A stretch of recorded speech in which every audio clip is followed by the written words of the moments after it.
నందమూరి నరసింహ బాలయ్య బాబు హీరోగా దర్శకుడు కొల్లి బాబీ తెరకెక్కిస్తున్న solid mass action drama NBK 109వ సినిమాని తెరకెక్కిస్తున్నారు. బాలయ్య కెరీర్లోనే బిగ్గెస్ట్ మాస్ యాక్షన్ చిత్రంగా దీన్ని ప్లాన్ చేస్తుండగా ఈ సినిమా కోసం నందమూరి ఫ్యాన్స్ చాలా ఆసక్తిగా ఎదురు చూస్తున్నారు. సినిమా షూటింగ్ శరవేగంగా కంప్లీట్ చేస్తున్నారు. ఈ సినిమాలో బాలయ్య బాబు మాస్ రోల్లో నటిస్తున్నారు. బాలయ్య బాబు చెప్పే ప్రతి డైలాగ్ కూడా మాస్గానే ఉంటుంది. ఈ సినిమాలో ఐటెం సాంగ్ కోసం ఊర్వశి రౌటేలను తీసుకున్నారు. ఈ సినిమా నుండి రిలీజ్ అయిన పోస్టర్కి ప్రేక్షకుల్లో భారీ హైప్ని క్రియేట్ చేసింది. ఈ సినిమాను ఎన్నికల ముందే రిలీజ్ చేయబోతున్నట్లుగా సమాచారం వినిపిస్తుంది.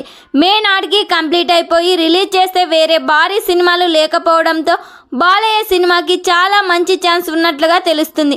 ఈ సినిమాను 1950 బ్యాక్డ్రాప్లో తెరకెక్కిస్తున్నారు. ఈ సినిమాలో బాలయ్య బాబు వేరే లెవెల్లో లుక్స్ ఉండబోతున్నాయని సమాచారం వినిపిస్తుంది. మరి ఈ సినిమా థియేటర్స్లో రిలీజ్ అయ్యి బ్లాక్ బస్టర్ హిట్ కావాలని కోరుకుందాం. ఈ వీడియో మీకు నచ్చినట్లయితే లైక్ చేయండి, షేర్ చేయండి. మరిన్ని లేటెస్ట్ అప్డేట్ కోసం మా ఛానల్ని సబ్స్క్రైబ్ చేయండి.